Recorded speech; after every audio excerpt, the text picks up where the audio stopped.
The pretty girl was not me. So I grew up thinking that I'm not pretty. And then when I started modeling, I would put food on my table because of my skin color. I never tried for Bollywood because I was like, I will never make it. Like, why should I? I don't look like Alia Bhatt. They make you work really, really hard in India. Overtime, no problem. More garments, yeah, no problem. Bad working conditions, suck it up, you have to do it.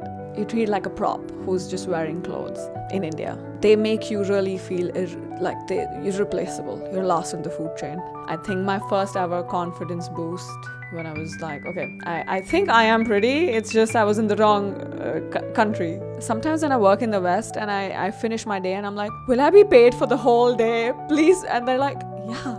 You're good at your job, you finished it, that doesn't mean we're not gonna pay you. Whereas in India, I'm like, okay, if I don't work my full hours, they're not gonna pay me the full amount.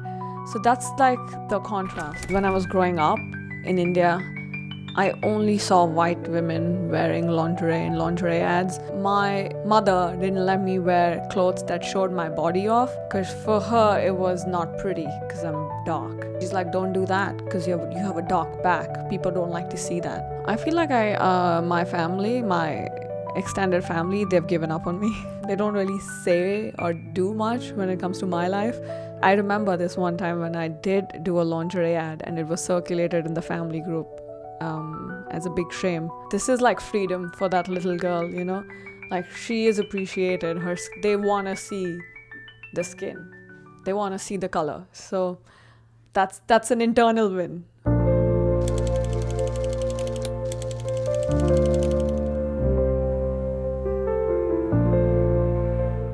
Hi, I'm Palak.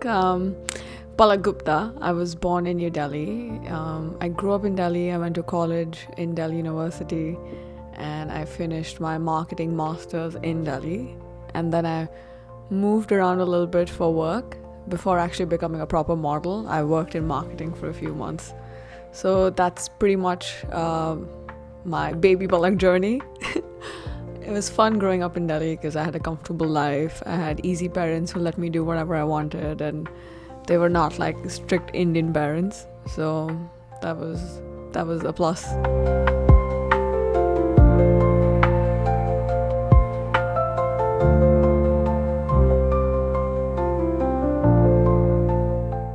It's a story, I mean, a lot of girls would attest who are models now, that you don't find this profession finds you. Like, I just wanted to like be successful growing up, and then I thought the path to success is the corporate ladder, and I decided to climb it.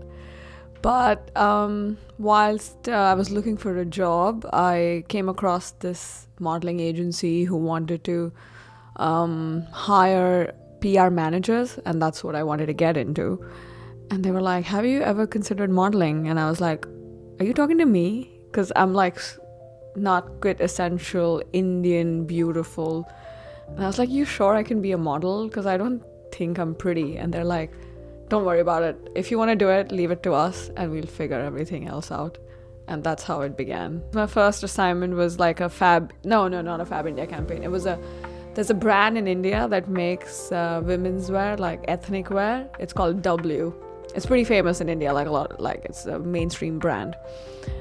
It was a campaign for those guys, and the money I made in that campaign was the money I shot for 3 days, and the money in those 3 days was equal to my monthly salary.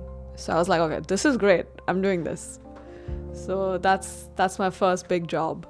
My first job, which was so big, and I was like, no looking back.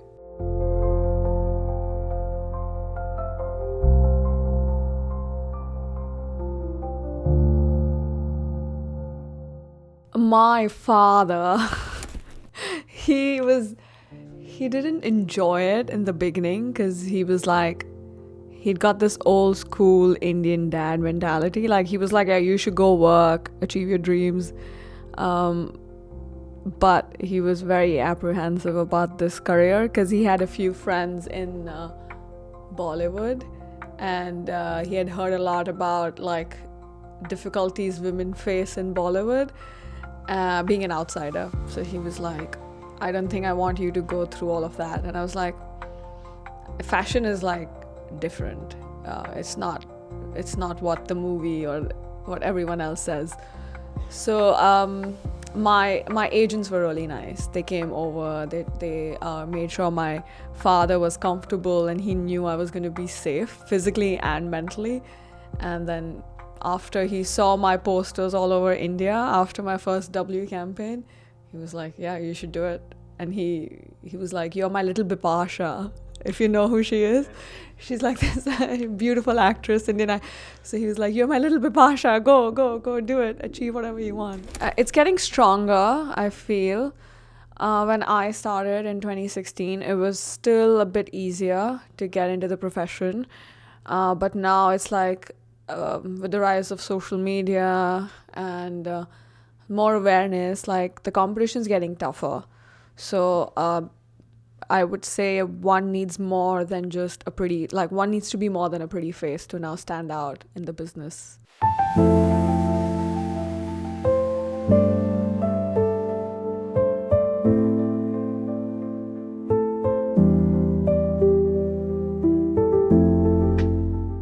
Growing up in India, I never considered myself pretty because, first of all, I was in a girls' college, girls' school, and I was always the boy in like school plays because the pretty girl was not me. I was like the boy who plays outside, and so I grew up thinking that I'm not pretty. And then when I started modeling, I would put food on my table because of my skin color, but I was never cast in like really high budget ads which would like pay you tenfolds of what I did because I'm dark, and like I would never sell a soap, I would never sell a toothpaste, I would never be smiling. And even to get I never tried for Bollywood because I was like, I will never make it. Like, why should I don't look like Alia Bhatt, or I don't look like the Jacqueline Fernandez. So I never even tried that.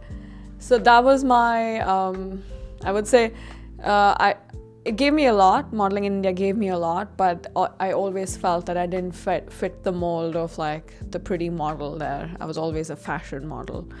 Cut to, I'm being placed in America, and my first big shoot, which was in the first month of me arriving in America, was a CoverGirl campaign.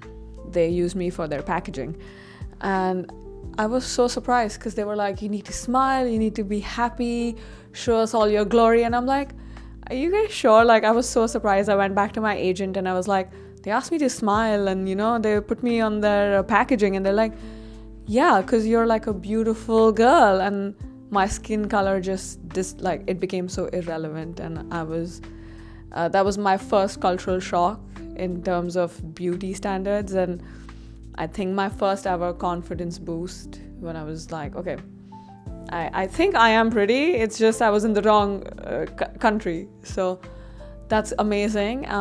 But again, there are different challenges in the West. We are still in minority, and in America and like other places like Paris, and so there is a lot of tokenism still. And I feel when I started working in all these places, it stems from a lot of rebellion from communities that wanted more representation. Like, we had just come off of Black Lives Matter. Everyone in COVID had a voice on Instagram, and there was a lot of rebellion and a lot of demand for different models. And I think I did benefit from that, and that's why I did a lot of work. And but I think it's just like it's fading away a little bit, and old trends are coming back. And like, there are only a few people who brand themselves as more than just a model can work, but the demand is definitely declining. And like, I would probably work for more brands that need a brown model because they're shooting for a brown foundation, because it's really hard to like get a white model shoot for a brown foundation. So I do work a lot in beauty sector, and I think that's because of the the lower demand in, like, now I do feel a little tokenized sometimes.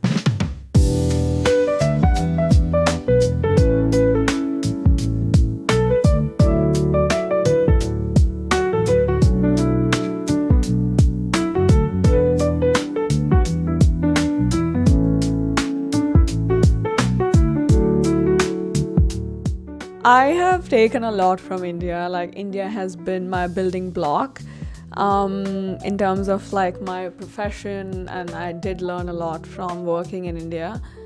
They make you work really, really hard in India. Like overtime, oh yeah, no problem. More garments, yeah, no problem. Bad working conditions, suck it up, you have to do it. Treatment, it's, I would say, not 100% of the times, but 75% of the times, which is like big number, you're treated like a prop who's just wearing clothes in India. And it's sad because you as a talent would think you bring more to the table than just being a rack, and they make you really feel you're replaceable, you're lost in the food chain. I feel it's more to do with the awareness, because in India the fashion industry is relatively newer. If you compare it to the West, we are still a young country and it's a new concept for them. So the boom in fashion is relatively new in India, and a lot of people who work in the fashion industry at their first generation working in fashion, or like they started working 20 years ago and they're the pioneers. So we are still like working with the legends in the country, you know, who are like the icons of fashion industry. So they set some rules that are still being followed, and I think they still don't know how to behave in this industry because it's relatively a newer industry, but it needs to change. Like, having said that, giving them the benefit of doubt, I do feel it needs to change because talent needs to be represented as talent and not.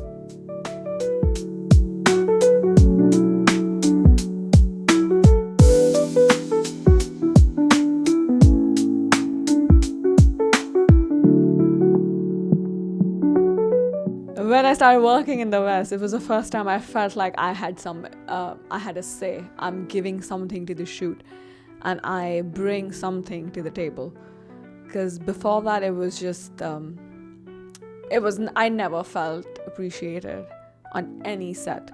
And when you work outside, they treat you like a human. Like, they actually ask you if you're doing okay, and if things are okay, and if you're fed, and if you have water, and are you vegan, are you vegetarian? I was so surprised. And sometimes when I work in the West and I finish my day and I'm like, will I be paid for the whole day, please? And they're like, yeah, like, you're good at your job, you finished it, that doesn't mean we're not gonna pay you. Whereas in India, I'm like, okay, if I don't work my full hours, they're not gonna pay me the full amount. So that's like the contrast. And obviously the money, there's a reason why I had to leave India and come to New York or model in London or go to Paris, because the budgets are just insane. The difference is insane. For like big budget shoots, it's something what an actor would get paid in India is what I've gotten paid for a day, because the usage and whatever, that was my value on set, which is like never heard of. I'll give you a small anecdote. I was working in India. I also because I'm a creative person, so I started doing like hair and makeup, and I was working on a big brand, on set of a big brand, and the photographer is a celebrity photographer in India, and we're friends. So nothing against them, we're friends. And they go like, I was talking to them and I was like, hey, I would like to like make this much money doing what I do. And they were like, honey, you're a model, you can never make that much. And cut to 3 years later, I was working for that budget in New York on set. So in India, like, the biggest photographers don't think a model can get that much. and in New York, like, it's possible. So that's the big difference.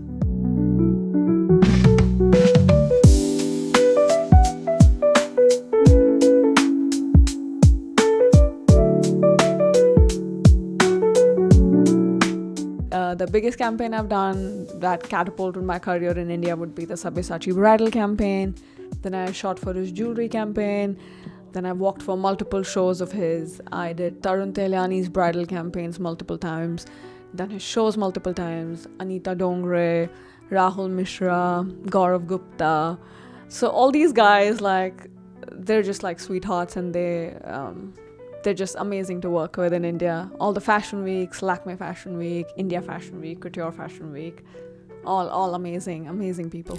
So we were backstage at Lakme Fashion Week, and Lakme Fashion Week back in the days used to have 2 sets. One was like the main stage, which is all the big designers and all the ones that have accomplished XYZ in their life. They had their shows. And the other was like the upcoming stage, where upcoming designers, upcoming hair and makeup team would, it was everyone who was new and upcoming and had potential would showcase. So we had one of the, I was in the main pool, and they would also take models on the basis of, okay, this one's a little more experienced, she can handle like the big garments, so let us put her in the main stage. And these girls are younger, their bodies would suit the upcoming designers more. So I was working main stage, and there was this one show which was sponsored by a big brand in India, and they had their makeup team doing the makeup, and they were doing the upcoming stage makeup. So it was chaos backstage because we had to shift base. The other makeup team was in our makeup area, and they were setting up, and I was very tired because I had done like 2 shows already, and I had 2 more in the day. And I was eating my food, getting my hair and makeup done. It's like the cliche model life.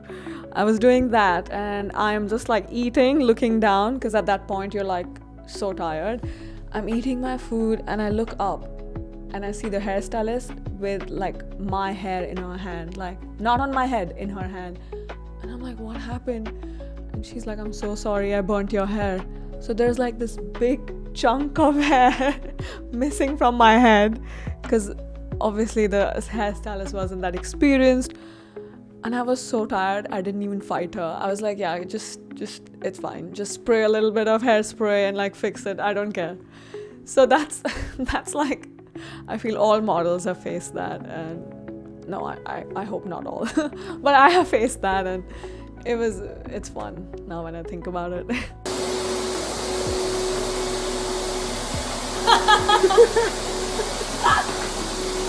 So I worked for CoverGirl. I did a MAC global campaign.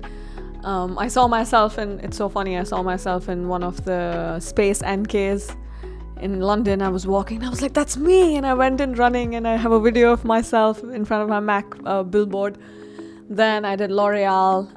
I recently did a North America BMW campaign with a very famous actor. He's so famous that I don't remember. I only watch Bollywood. So, with a very famous actor, we shot an ad film. I've shot for Valentino, I've shot for Armani, I've done Sephora, Lululemon, a lot of like lingerie wear, which is, I mean, for our skin tone, it's like, I'm so happy I did that. Aritzia, it's not that famous in London, but it's like pretty famous in New York, and yeah, so these are a few. I mean, I did Olaplex, which is like, it was a worldwide campaign as well. People were sending me pictures of it from India, from London, so that was very, very fun to do. A lot of like commercial brands, like they haven't reached London yet, but Sam Edelman is like one of my regular clients. I shoot a lot for Net-a-Porter, so a lot of like big brands, they're casting brown girls, so I'm happy to be a part of all these brands.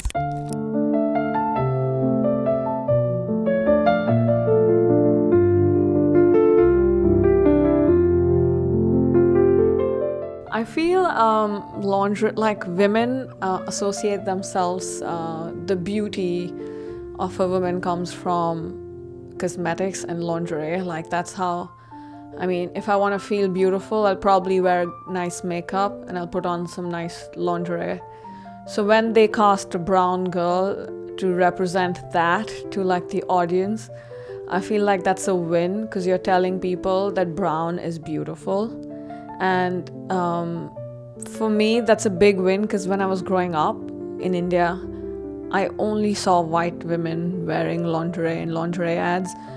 And there's a story behind this. It's a little sad. Don't be sad, because there's a win in the end, okay? But it starts off sad.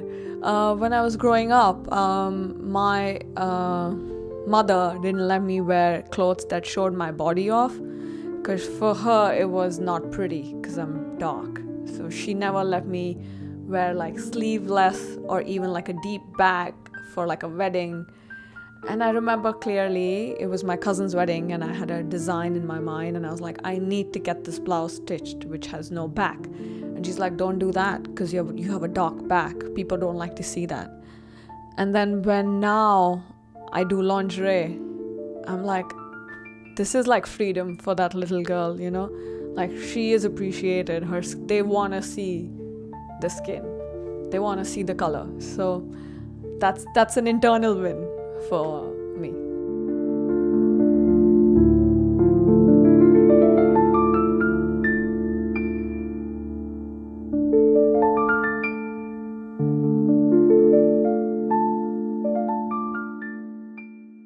The good thing is, I went back to India actually last month after 4 years, and I was very, very happy to see some brands coming up, and they're opening up, which makes me very happy, because they are casting people to do lingerie ads, and it's not as mainstream as you would see in London. Like, I've casted for so many lingeries and brands in London. I've worked with so many in New York.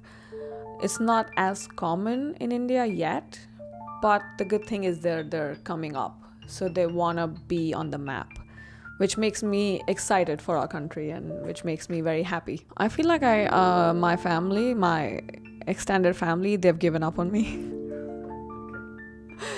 They don't really say or do much when it comes to my life, so I can do whatever I want. But I remember this one time when I did do a lingerie ad, and it was circulated in the family group as a big shame back in India, and it did hurt back then, but they amended it by saying sorry after 4 years and seeing me successful. So that worked out. But yeah, I don't think they're very comfortable with it even now, but they don't have a say in it.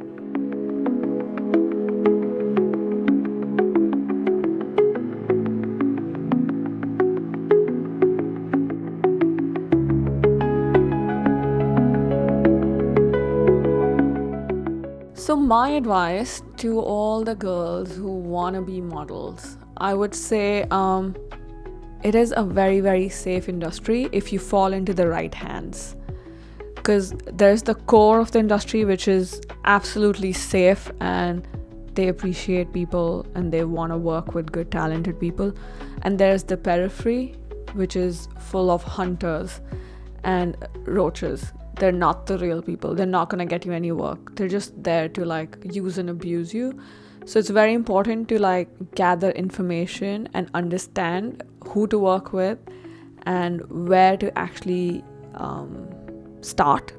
Because if you work with the periphery, you're never going to have a good experience.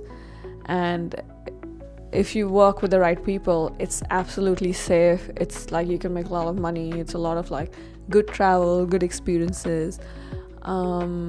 It's a great profession. Just you have to take care of your mental health a little bit,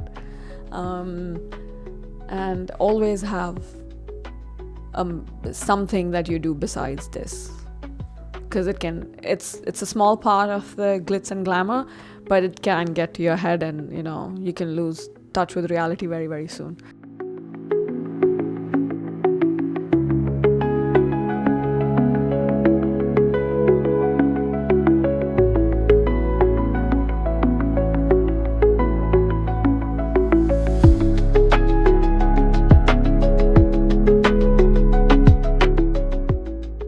are two types of days I have. One is like when I'm homeless and I'm just like in my pajamas and like doing yoga at home, making food, and just like preparing for the days when I have to be out and about. So I'll probably tell you about a day when I'm busy, an assignment day. So usually I wake up. I have made this a point to have a morning routine that goes with me everywhere I go because that keeps me grounded. So I wake up. I don't know if you know about Hanuman Chalisa. It's like a prayer. I just do it. I'm not religious. I just do it because I was brought up with that. If I was if I knew something else, if I knew a Christian prayer or like any other prayer, I would say that. Like, I'm spiritual more than religious. So I just do that because that's what I know. So something grounding, if you meditate, then that, yeah. So I do something like I wake up and I do a grounding exercise, let's call it that. Then I have my Ayurvedic drink, which is like lemon water with ginger and cinnamon. So these are the two things I take everywhere with me because I need to feel like home. So these two things make me feel like home. Do that, then I start stretching, like a little morning workout, whatever, 20 minutes, 25 minutes, however much time I have in the day. Then I get ready. If I'm shooting for a video, I'd probably psych myself up for that. If I'm doing stills, then I'll probably do some other sort of like mental meditation or mental exercise. I quickly get ready. I try to like carry snacks. So I'll pack my snack bag because I'm a big snacker, carry my book and jet off to work. And I am a big public transport taker. So I use public transport everywhere. I feel Ubers are just like, they waste your time, they waste your money. So I would probably be in a subway or a tube or in a metro somewhere going to work. And if you see me on the street and you see a homeless Indian girl, shabby, that's me before a shoot. Like I don't want to I don't want people to see me. So I'm usually dressed like a homeless boy when I go on set. And then usually on set I have breakfast. Breakfast is very important. I get into a robe because that's what they give us, and hair and makeup, and we start the day. And it's usually a long day with a lot of lights and a lot of like changes. Sometimes you have hair and makeup changes. Sometimes it's an easier day when you're shooting for beauty. You have one shot. So it depends on the client, what they want. We break for lunch. And usually if you're working in the West, 5:36 max and you're off, like you can go home. If you're working in India, then you can throw the clock out of the window and you can probably ditch having a healthy meal, and you can be sure that you're not going home before the sun sets. So wherever I am in the world, I usually, if I'm in the West, where usually I'm working now more, I finish and then I go for a run after a long day. I don't know why, but it's like it just gives me mental clarity, because when you're on set, you're dealing with so many people, and being the talent, like you have to keep everyone happy. Like everyone just has to be happy with you, because these guys are gonna see each other again. They're not gonna see you, so you can't leave a bad impression. So it just takes a lot of energy out from me. So I just go back, I go for a run, make myself some nice dinner, or if I'm feeling fancy, I'll probably go to a restaurant, nice restaurant, have a nice date by myself. I'll take myself out on a date, have a nice meal, and thank my stars for, be grateful and thank my stars for a beautiful day, and try to go to sleep. Watch Gossip Girl. That's very important. Watch Gossip Girl before sleeping.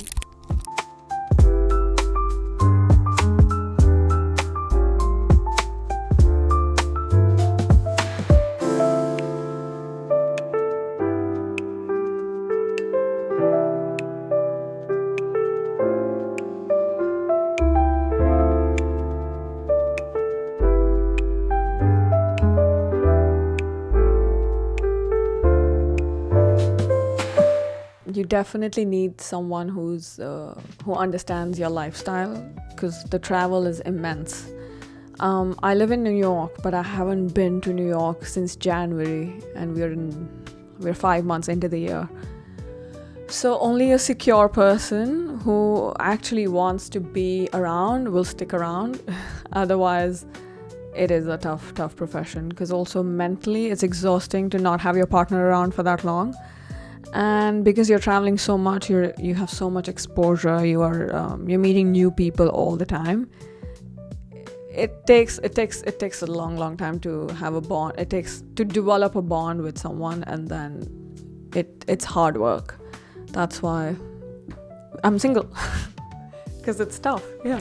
As a model, you're usually someone who is on the go. So you're on the go, but you're also lonely, because you're like in a new city, at a new hotel, doing everything alone. So you're quite like, you're lonely, but still it's like something new. There's something new going on. For the person who's waiting for you back home, they're just waiting. So I feel like it's tougher for your partner to like deal with your life. And also you need a very, very secure person, because the life we lead, we meet like so many people. They have to be super secure and also it has to come from us. Like, we have to make our partners secure. But yeah, I think it's tougher for a partner than the model to maintain the relationship.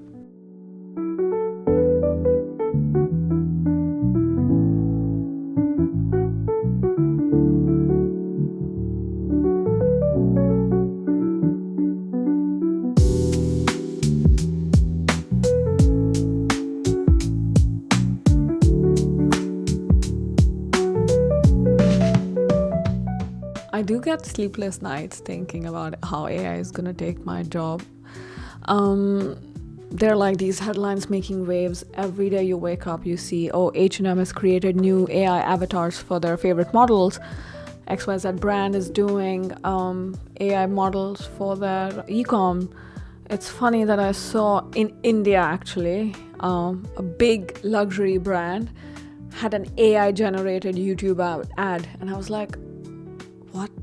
Like, I remember working for this brand for similar concept 5 years ago, and now they have an AI generated ad.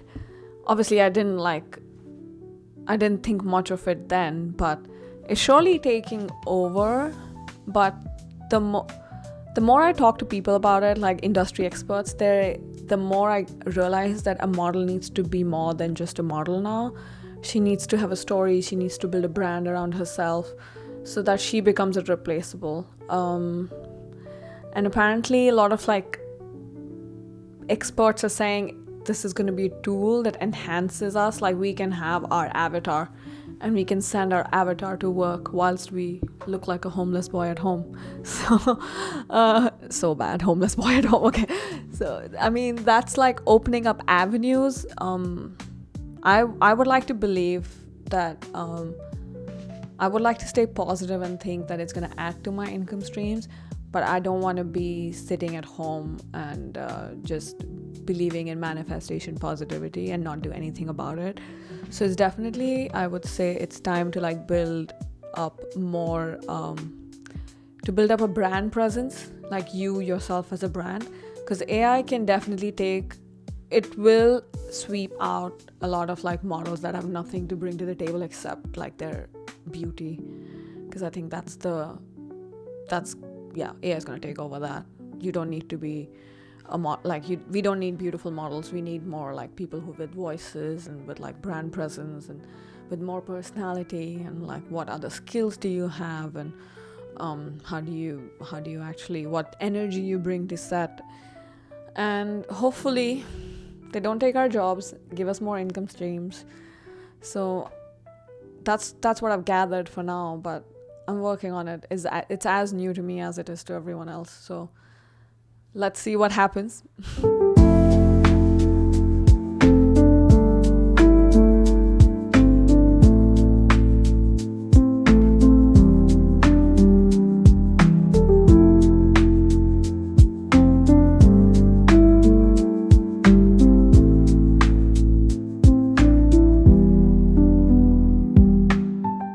Anything new that you sign with a new modeling agency, Earlier it used to be we want all the rights for your print, interviews, public appearances, social media.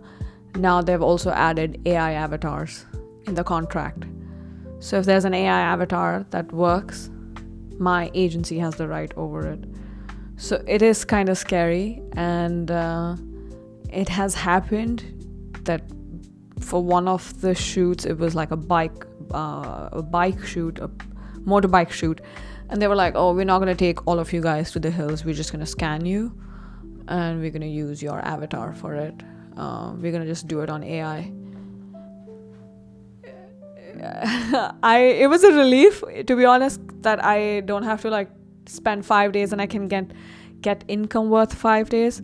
But it was also sad because the whole point of modeling, which was to travel to new places and be with people for 5 days, it's all gone. So it is scary. It is scary. And I'm buckling up for that.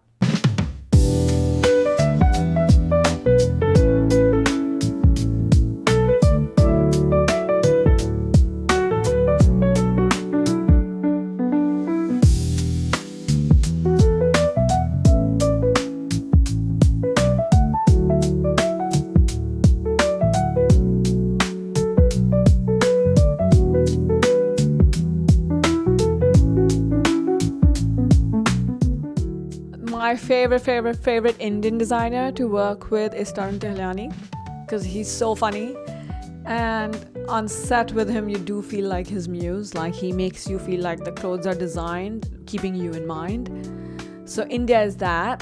The second one was, I was the face of Turkey tourism in 2019. It was a wonderful shoot. We were in Turkey for a month. We were traveling. Everything was taken care of. We were just like chilling. We had night schedules, morning schedules, and we were paid. So no complaints. It was amazing. I think that's like my first favorite project. And obviously my beautiful MAC worldwide campaign. Like, everyone saw that. Everyone and their mothers saw that. And it was just one of the best feelings ever. It was to be on the campaign for MAC, because MAC was my first makeup product that I ever bought when I started modeling, and it was like a full circle moment for me to be casted as one of their girls for like this huge launch that they did worldwide. And they actually made me speak in Hindi for one of their social media posts that was gonna come out as a part of the brand bundle. And I was like, okay, they're actually, they like me and they like where I come from and they want to highlight that. So that was very empowering.